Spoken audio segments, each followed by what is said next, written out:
Modern psychology ये कहती है कि आप अपने इर्द गिर्द रहने वाले 5 लोगों की तरह हो जाते हैं।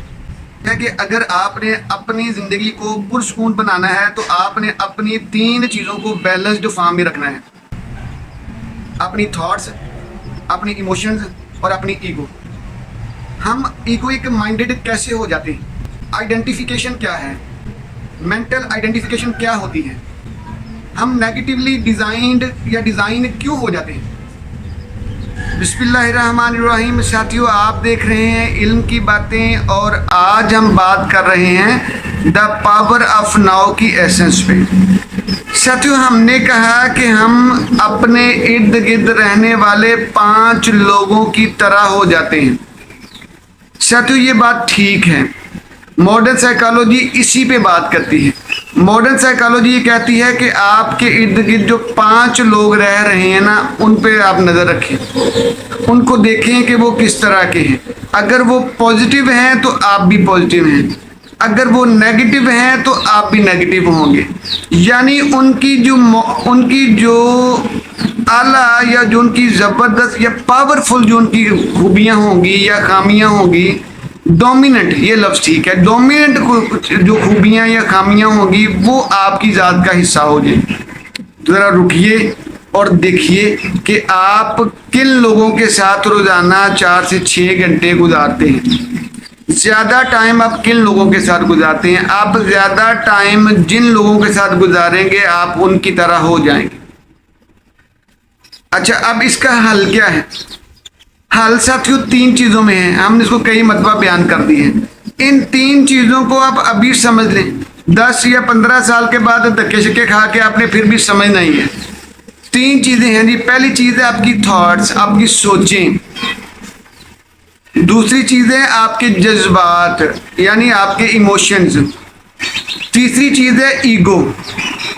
ठीक साथियों, थॉट्स के ऊपर काम करना पड़ता है, थॉट्स को कैप्चर करना पड़ता है, उनका एनालिसिस करना पड़ता है, थॉट्स के बारे में सोचना पड़ता है, उनको देखना पड़ता है कि मैं नेगेटिवली ज़्यादा सोचता हूँ या पॉजिटिवली सोचता हूँ। तो इसके लिए सबसे ज़रूरी चीज़ है कि आप कुछ टाइम अपना सेल्फ अकाउंटेबिलिटी वाला रख लें। ठीक है, खुद एहतसाबी, अपना एहतसाब खुद करें कि मैं ज़्यादा पॉजिटिव बातें करता हूँ या नेगेटिव करता हूँ। इसका भी एक आसान हल है। इसका लिए है कि आप लिखते चले जाएं अपनी सारी इश्यूज़ को। ठीक, लिखने के बाद जब आप कुछ देर के बाद उठ के कहीं और चले जाएं और दोबारा आए ना, तो आप नए माइंड के साथ पढ़ेंगे तो आपको बहुत सारी बातें समझ आना शुरू हो जाएगी। तो किस्सा मुख्तर अपनी थॉट्स पे काम करें। अपने एक बड़े शातिर और बड़े सख्त किस्म के क्रिटिक बन जाए। अपने आप को अपने नकाद बने, अपना चीर फाड़ करना सीखें। क्योंकि अगर आप अपने आप को बेहतरी की तरफ ले जाना चाहते हैं तो आपको अपना चीर फाड़ करना आना चाहिए, अपने आप का एनालिसिस करना आना चाहिए, अपने आप को समझना आना चाहिए, खुद एहतसाबी आनी चाहिए। ठीक, इसको हमने OTR से आपको समझाया था, द पावर ऑफ नाउ के जरिए। OTR क्या था? Observe the thinking, observe the thinker record. यानी आप थिंकर हैं और आप क्या सोचते हैं इसको ऑब्जर्व किया करें, इसको देखा करें। इसको राइटर ने कहा है वॉचिंग द थिंकर या वॉच द थिंकर। अपने आप के बारे में सोचें कि आप क्या सोच रहे हैं। अच्छा, इसमें जो गलती जो हमने करनी है ना, हम अपनी गलतियों के ऊपर, अपनी सोचों के ऊपर फिर काम करना शुरू हो जाते हैं, उनको रोकना शुरू हो जाते हैं। नहीं साथियों, अभी रोकना नहीं है, अभी सोचों को प्रोसेस नहीं करना। आप सोचते हैं उसको देखते जाएं बस। ठीक है, ये आप बैठे सोच रहे हैं तो आप इधर एक साइड पे बैठे हैं, अपने आप को इमेजिन करें मैं साइड पे बैठ के मैं ये इमरान नामी जो बंदा है ना, ये क्या सोच रहा है इसको मैं देखता हूँ, तो मैं अपनी बहुत सारी सोचों को ऐसे काबू कर लेता हूँ। भाई, नेगेटिवली सोचना ये हमारी ज़ात का हिस्सा है। नेगेटिवली काम करना ये हम कंट्रोल कर सकते हैं। ठीक, देखें ना, अगर हमारा दिमाग 60 से 65 हज़ार जो है वो ख्यालात बुनता है 24 घंटों में, और दिन में 4 से 5 हज़ार ख्यालात जो है वो पॉजिटिव हैं, तो ज़ाहिर है फिर नेगेटिविटी तो ज़्यादा है हमारे पास। ठीक है, तो फिर हमें हजरत इंसान बनना है। उसके बाद आ गई इमोशंस। इमोशन हमारे असल में साथियों बड़ी आसान तरीक बताऊं इसकी, आसान तरीका आपको इसको समझने का। हमारी बॉडी पर, हमारे जिस्म पर हमारी सोचों का इजहार जो है ना, वो इमोशन है। देखो कोई बंदा, अभी मैं वीडियो बना रहा हूँ, कोई बंदा आके मुझे मेरी तारीफ करे, यार वाह कमाल, आपने तो आज कमाल वीडियो बनाई, तो मैं ना चाहते हुए भी मेरे चेहरे के ऊपर ये ब्लश आएगी ना, खुशी आएगी कि नहीं आएगी।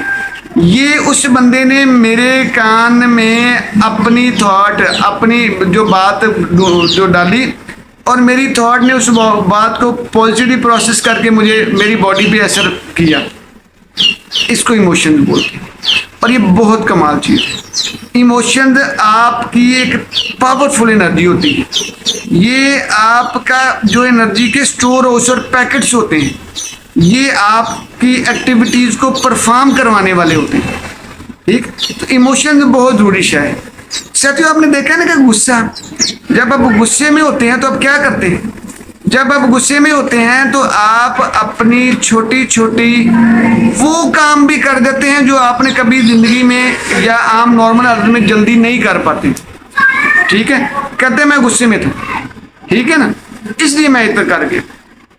इसी तरह साथियों जी, अपने गुस्से को कंट्रोल करना है ना, तो ये समझना पड़ेगा कि गुस्सा क्या है, हसद क्या है, रश्क क्या है, उसके बाद जो है मुकाबलाबाजी क्या है। ये सबसे आज का पॉइंट है, मुकाबलाबाजी क्या है।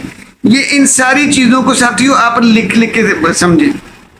तीसरी बात आ गई ईगो। साथियों ईगो आपकी एक जबरदस्त एनर्जी है, लेकिन ये आपको नेगेटिवली डिजाइन करती रहती है। ये आपकी नेगेटिविटीज को छुपाती रहती है।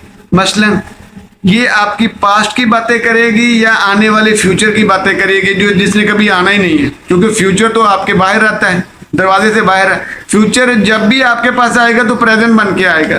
फ्यूचर ने तो कभी नहीं आना, वो तो बाहर ही है। पास्ट ने कभी नहीं आना, क्योंकि पास्ट अब जा रहा है, दूर से दूर होता जा रहा है, वापस तो नहीं आएगा।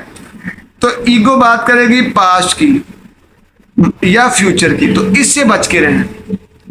आपने जब भी अपना एनालिसिस करना है तो प्रेजेंट मोमेंट में, ये मैं अपने कैमरे के सामने बैठा हूं तो मैंने इस प्रेजेंट में की बात करनी है, ना मैं पास्ट की बात कर सकता हूं ना फ्यूचर की बात कर सकता हूं। ये ईगो है। ईगो आपको पास्ट और फ्यूचर में फंसा के रखती है। ठीक है, अच्छा अब हम ईगोइक माइंडेड कैसे हो जाते हैं साथियों? आइडेंटिफिकेशन से हमने ये सीखा, ये लर्नड बिहेवियर है ना। देखो हमने कहा कि हम अपने इर्द गिर्द रहने वाले 5 लोगों की तरह हो जाते हैं। तो साथियों हम मेंटली आइडेंटिफाइड करते हैं उनके साथ। इसकी मिसाल ऐसे बताऊं कि आइडेंटिफिकेशन होती क्या है। आपको मूवी देख रहे हैं, सपोज आपको एक मूवी बहुत पसंद है और हीरो का किरदार बहुत आला है, तो अब क्या है, अब आप हीरो को नहीं देख रहे हैं, आप खुद हीरो बन जाते हैं।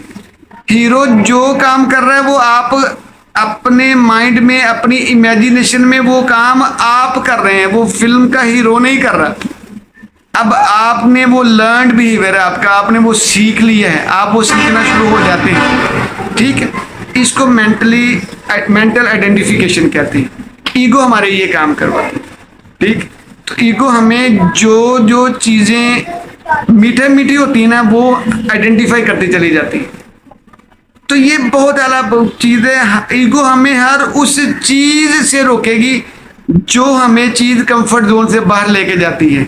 जिस चीज में हमें हिम्मत करना है, कोशिश करना है, जान जोखिम में डालनी है, अपने आप को मेहनत में लगाना है, अपनी हिम्मत और बहादुरी का मुजाहरा करना है, ईगो हमें उससे रोक के रखेगी। हमें ईगो जो है ना कंफर्ट जोन में रखती है। ईगो के पास लाख बहाने हैं आपको कंफर्ट जोन में रखने के, कंफर्ट जोन की तरफ खींचे रखने के।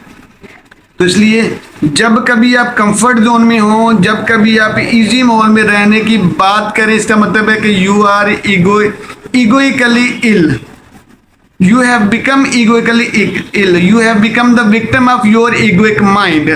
ठीक है, तो इससे बचना है। तो इससे बचने का आसान हल ये है कि आप पास्ट और फ्यूचर से जान छुड़ाएं।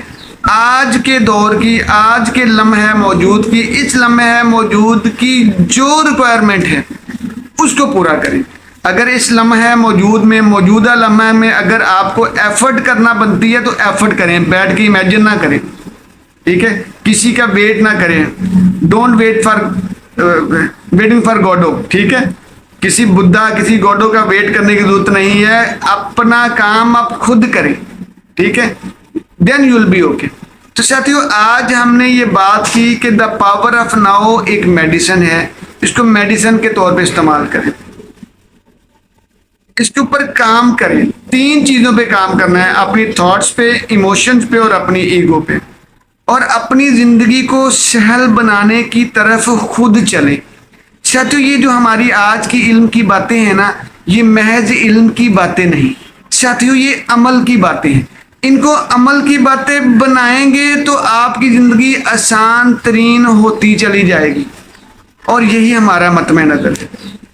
जी जज़ाकल्लाह।